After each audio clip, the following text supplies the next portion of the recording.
السلام عليكم ورحمة الله وبركاته. إن الحمد لله والعاقبة للمتقين ولا عدوان إلا على الظالمين، والصلاة والسلام على أشرف المرسلين وعلى آله وأصحابه ومن تبعهم بإحسان إلى يوم الدين وسلم تسليما كثيرا. أما بعد، أعوذ بالله من الشيطان الرجيم. بسم الله الرحمن الرحيم. يا أيها الذين آمنوا اتقوا الله حق تقاته ولا تموتن إلا وأنتم مسلمون. സ്നേഹധന്യരായ സഹോദരി സഹോദരന്മാരെ, സർവലോക പരിപാലകനായ അല്ലാഹു സുബ്ഹാനഹു വ തആലയുടെ കൽപ്പനകൾ ജീവിതത്തിന്റെ രഹസ്യവും പരസ്യവുമായ മേഖലകളിൽ സൂക്ഷിച്ച് പാലിച്ച് ജീവിക്കണമെന്ന് സ്വന്തത്തെ മറക്കാതെ നിങ്ങൾ ഓരോരുത്തരെയും ഗുണങ്ങളെയാണ് ഉപദേശിച്ചിരിക്കുന്നത്.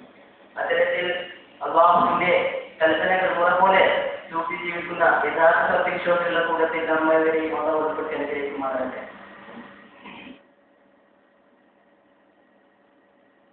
ഈ ലോകത്ത് ജനിച്ചവരൊക്കെ ജീവിതത്തിൽ യാഥാർത്ഥ്യമാണ്.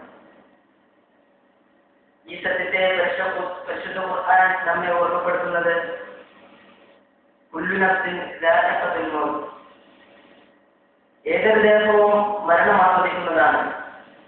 എന്നാൽ ഒരാൾക്ക് എപ്പോഴാണ് മരണം സംഭവിക്കുക, അല്ലെങ്കിൽ എവിടെ വെച്ചാണ് മരണം പിടികൂടുക എന്നൊന്നും പറയാൻ കഴിയില്ല. ഒരാൾ മരിച്ചാൽ ആ മയത്തിന് വേണ്ടി ജീവിച്ചിരിക്കുന്ന ആളുകൾ ചെയ്യേണ്ട കുറെ കടമകളുണ്ട്, ബാധ്യതകളുണ്ട്. അതെങ്ങനെയായിരിക്കണമെന്ന് കൃത്യമായി പ്രവാചകൻ സല്ലല്ലാഹു അലൈഹി വസല്ലം നമുക്ക് പഠിപ്പിച്ചു തന്നു. പക്ഷേ കേരളീയരെന്ന് പറയട്ടെ, മുസ്ലിങ്ങളിൽപ്പെട്ട ആളുകൾ തന്നെ ഇത്തരം അനാചാരങ്ങളെ മറച്ചു കളയും, പുതിയ അനാചാരങ്ങൾ കൊണ്ടുവരികയും ചെയ്യുന്നത്. അതിൽപ്പെട്ട ഒന്നാണ് ജനാസ കൊണ്ടുപോകുമ്പോൾ ലാ ഇലാഹ ഇല്ലല്ലാഹ് എന്ന ദിക്ർ ഉറക്കെ ചൊല്ലി കൊടുക്കുകയും മറ്റുള്ളവർ ഏൽപ്പിച്ചെല്ലുകയും ചെയ്യുന്നത്. ഇത്തരം ഒരു ചര്യ പ്രവാചകൻ സല്ലല്ലാഹു അലൈഹി വസല്ലമിൽ നിന്ന് സ്ഥിരപ്പെട്ടു വന്നിട്ടില്ല. മാത്രമല്ല, ജനാസ കൊണ്ടുപോകുമ്പോൾ ശബ്ദമോ അഗ്നിയോ പാടില്ല എന്നതാണ് നബി സല്ലല്ലാഹു അലൈഹി വസല്ലമയുടെ നിർദ്ദേശം. ഞങ്ങൾ ശാസ്ത്രീയ മതത്തിന്റെ ആളുകളാണ് എന്ന് അവകാശപ്പെടുന്നവരാണ് ഇത്തരം അനാചാരങ്ങൾക്ക് കൂട്ടുനിൽക്കുന്നത്. എന്നാൽ ശാസ്ത്രീയ മതത്തിലെ പ്രമുഖ പണ്ഡിതനും രണ്ടാം ശാസ്ത്രീയ എന്നറിയപ്പെടുകയും ചെയ്യുന്ന ഇമാം നബവി റഹ്മത്തുള്ളാഹി അലൈഹി തന്റെ അൽ-അദ്കാർ എന്ന ഗ്രന്ഥത്തിൽ പറയുന്നത് വഅലം അന്ന സവാബുൽ മുഖ്താർ മാ കാന അലൈഹി സല്ലം റളിയല്ലാഹു അൻഹു സുകൂത് في حال الشيخ مع الجنازة فلا يرفع صوتا ولا ذكر ولا غير ذلك.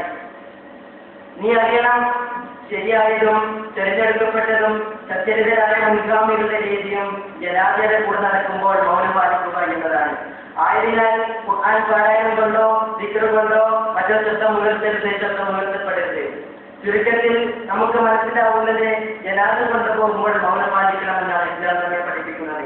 അതിനാൽ തന്നെ നമ്മുടെ നാടുകളിൽ ഇന്ന് നിലനിൽക്കുന്ന ഇത്തരം അനാചാരങ്ങളെ നാം തിരിച്ചറിയേണ്ടതുണ്ട്.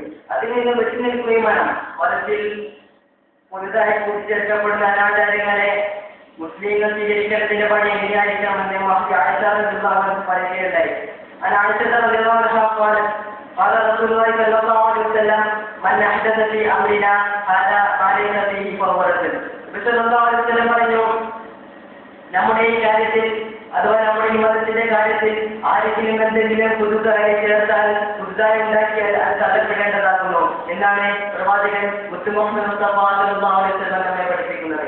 അദ്ദേഹത്തിന്റെ സഹോദരന്മാരെ ഇത്തരം മറ്റുള്ളവർ കൂട്ടിച്ചേർക്കപ്പെടുന്ന അനാചാരങ്ങൾ നാം തിരിച്ചറിയേണ്ടതുണ്ട്. അതിൽ നാം വിട്ടു നിൽക്കണം. അതിനെ അള്ളാഹു നമുക്ക് അള്ളാഹു നമുക്ക് അനുഗ്രഹം നൽകുമാറാകട്ടെ. അൽഹംദുലില്ലാഹി റബ്ബിൽ ആലമീൻ. അസ്സലാമു അലൈക്കും വറഹ്മത്തുള്ളാഹി വബറകാതുഹു.